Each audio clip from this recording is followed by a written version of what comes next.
This is your Feel Good Breakfast Show, Expresso. Thanks so much for joining us. Well, for most of us, the word design refers to, well, something that should be on a catwalk.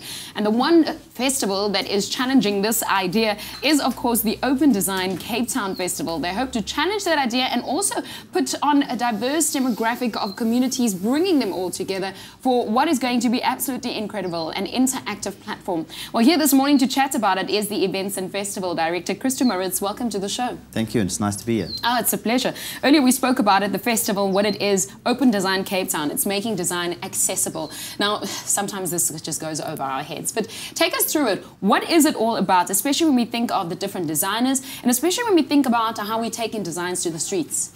Well, it's very interesting actually, because I think we all have a different version of what design is. And when we say accessible, what's important for us is that we show what design is and that anybody can actually participate. Design has always been quite thing that's been linked to being elite, to very fancy products. But at the end of the day, design is actually impacting all of our lives in different ways. So the festival is there for anybody to come and engage.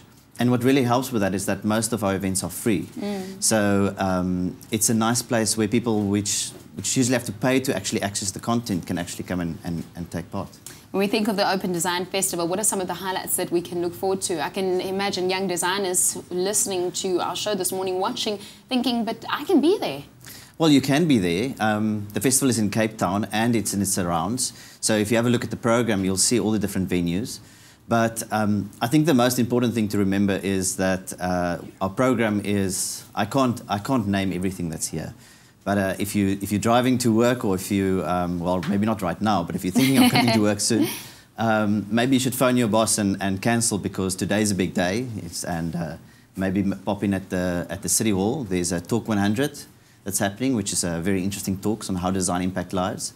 And then on this weekend, on Saturday, it's more of a family day, and anybody that's interested to choose design as a career can pop in on Saturday. And then the whole of next week, some very interesting stuff happening. Aspiring designers, how can they become involved in the Open Design?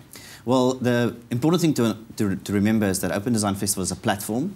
So it's not just about content that we provide and people come and take part in that content, but we actually invite anybody to participate in a way that actually hosts their own event.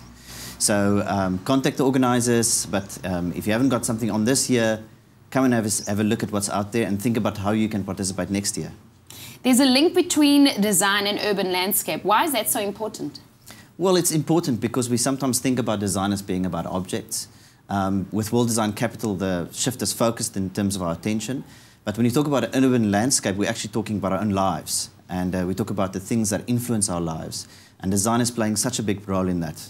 Okay, well, you heard it. It's at the Cape Town City Hall, and also it surrounds between the 10th and the 21st of August. So it's already started. Open Design 2016, an innovation, it's a conversation, and you heard it, it's not just about products, but design is much more than that. Christo, thank you so much for joining us this morning, giving us some ideas and also things to do for this weekend. This is your Feel Good Breakfast Show, Expresso.